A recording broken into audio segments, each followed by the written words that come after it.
എല്ലാവർക്കും വീണ്ടും ഒരു പുതിയ വീഡിയോയിലേക്ക് സ്വാഗതം. ഇന്ന് നമ്മൾ ഒരു വെറൈറ്റി പാലപ്പത്തിൻ്റെ റെസിപ്പിയാണ് പരിചയപ്പെടാൻ പോകുന്നത്. അരി അരച്ചെടുത്ത് അപ്പോൾ തന്നെ റെഡിയാക്കി എടുക്കാൻ പറ്റുന്ന നല്ല സോഫ്റ്റും ടേസ്റ്റിയുമായിട്ടുള്ളൊരു പാലപ്പത്തിൻ്റെ റെസിപ്പിയാണിത്.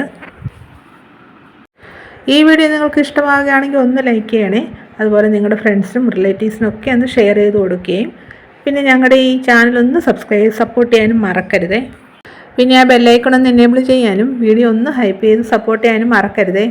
എങ്കിലിതെങ്ങനെയാണ് തയ്യാറാക്കുന്നത് നമുക്ക് നോക്കാം. ഒരു പാത്രം എടുത്തിട്ട് അതിലോട്ട് 1.5 ഗ്ലാസ് പച്ചരി ഇട്ട് കൊടുക്കണം. വലിയ ഗ്ലാസ്സിന് 1.5 ഗ്ലാസ് പച്ചരിയാണ് എടുത്തിരിക്കുന്നത്.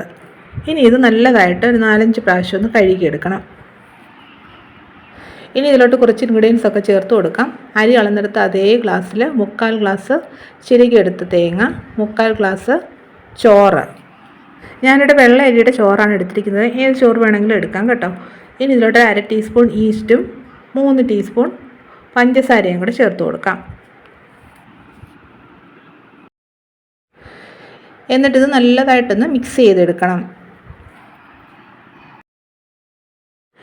ഇനി നല്ലതായിട്ടൊന്ന് നിരത്തിയിട്ടതിന് ശേഷം ഇതിലോട്ട് നികക്കെ വെള്ളം ഒഴിച്ചു കൊടുക്കണം. വെള്ളം കൂടിപ്പോരുത് കേട്ടോ, നികക്കെ വെള്ളം ഒഴിച്ചു കൊടുക്കാവൂ കേട്ടോ. ഞാനിപ്പോൾ ഇതിലോട്ടൊരു 1.25 ഗ്ലാസ്സോളം വെള്ളം ഒഴിച്ചു കൊടുത്തിട്ടുണ്ട്. നമ്മൾ ഈ അരിയും തേങ്ങയും ചോറും ഒക്കെ അളന്നെടുത്ത ഗ്ലാസ്സിൽ 1.25 ഗ്ലാസ് വെള്ളമാണ് ഒഴിച്ചു കൊടുത്തിരിക്കുന്നത്.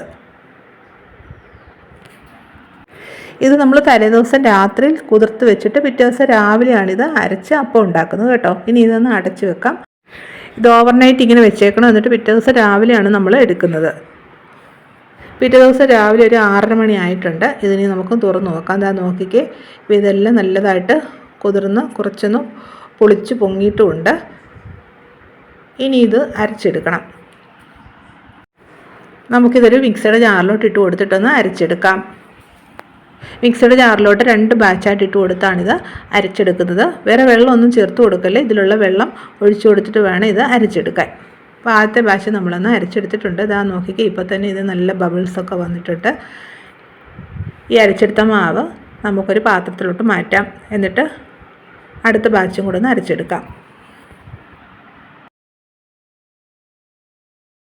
രണ്ടാമത്തെ ബാച്ചും നമ്മൾ അരച്ചെടുത്തു, അതുകൂടി ഇതിലോട്ട് ചേർത്ത് കൊടുക്കാം.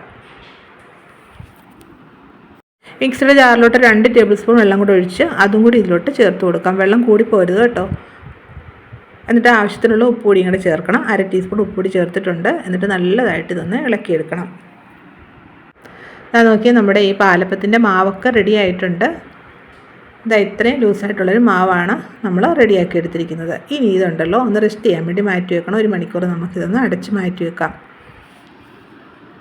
ഇപ്പോൾ 1 മണിക്കൂറായിട്ടുണ്ട്. അതാ നോക്കിയാൽ നമ്മുടെ മാവൊക്കെ നല്ലതായിട്ട് പുളിച്ച് പൊങ്ങി വന്നിട്ടുണ്ട്. ഇപ്പം നല്ല ചൂടായതുകൊണ്ട് പെട്ടെന്ന് തന്നെ ഇതൊന്ന് പുളിച്ച് പൊങ്ങും. നല്ലതായിട്ട് ഒന്നുകൂടി ഒന്ന് ഇളക്കിയെടുക്കാം. എന്നിട്ടിത് പാലപ്പച്ചട്ടിയിലോട്ട് ഒഴിച്ച് കൊടുത്തിട്ടൊന്ന് ചുട്ടെടുക്കണം. ഈ രീതിയിൽ മാവ് റെഡിയാക്കി അപ്പം ഉണ്ടാക്കുകയാണെങ്കിൽ ഒട്ടും തന്നെ പുളിപ്പുണ്ടാകത്തില്ല. നല്ല ടേസ്റ്റുമാണ് കേട്ടോ. നമ്മൾ സാധാരണ ഉണ്ടാക്കുന്ന അപ്പം പോലെ തന്നെ നല്ല ടേസ്റ്റുമാണ് ഇതിന്. ഇനി നമുക്ക് അപ്പം ചുട്ടെടുക്കാം. സ്റ്റൗ കത്തിച്ചിട്ട് പാലപ്പച്ചട്ടി വെച്ച് കൊടുത്തിട്ടുണ്ട്. ഇപ്പോൾ അത് നല്ലതായിട്ട് ചൂടായിട്ടുണ്ട്. ഇതിലോട്ട് മാവ് ഒഴിച്ച് കൊടുക്കാം. എന്നിട്ട് നല്ലതായിട്ടൊന്ന് ചുറ്റിച്ചെടുക്കാം. ഞാൻ നോക്കിക്കേ, ഇതിൽ നല്ലതായിട്ട് ഓട്ടയൊക്കെ വരാൻ തുടങ്ങിയിട്ടുണ്ട്. അത് കാണുമ്പോൾ തന്നെ നമുക്ക് മനസ്സിലാകും നമ്മുടെ ഈ പാലപ്പം എത്രമാത്രം പെർഫെക്റ്റ് ആണെന്ന്. ഇനി ഇത് അടച്ചു വെച്ച് നമുക്കൊന്ന് കുക്ക് ചെയ്യാം.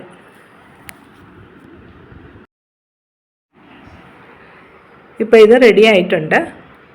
ഇതേ രീതിയിൽ നമുക്ക് ബാക്കിയുള്ള മാവെല്ലാം ഒഴിച്ചു കൊടുത്ത് ചുട്ടെടുക്കാം. ഇപ്പോൾ അരിയൊക്കെ നേരത്തെ വെള്ളത്തിലിടാൻ മറക്കുകയാണെങ്കിൽ ഈ രീതിയിൽ നമുക്ക് പാലപ്പം റെഡിയാക്കി എടുക്കാം. നല്ല സോഫ്റ്റ് അതുപോലെ നല്ല ടേസ്റ്റി ആയിട്ടുള്ള പാലപ്പമാണ്. എല്ലാവർക്കും ഇത് ഇഷ്ടമാകും. എല്ലാവരും ഒന്ന് ഉണ്ടാക്കി നോക്കണം. ഉണ്ടാക്കി നോക്കിയിട്ട് നിങ്ങളുടെ അഭിപ്രായങ്ങൾ കമൻറ്റ് ചെയ്യണം. ഈ വീഡിയോ ഇഷ്ടമായെങ്കിൽ ലൈക്ക് ചെയ്യാനും ഷെയർ ചെയ്യാനും അതുപോലെ ഞങ്ങളുടെ ചാനൽ സബ്സ്ക്രൈബ് സപ്പോർട്ട് ചെയ്യാനും മറക്കരുത്.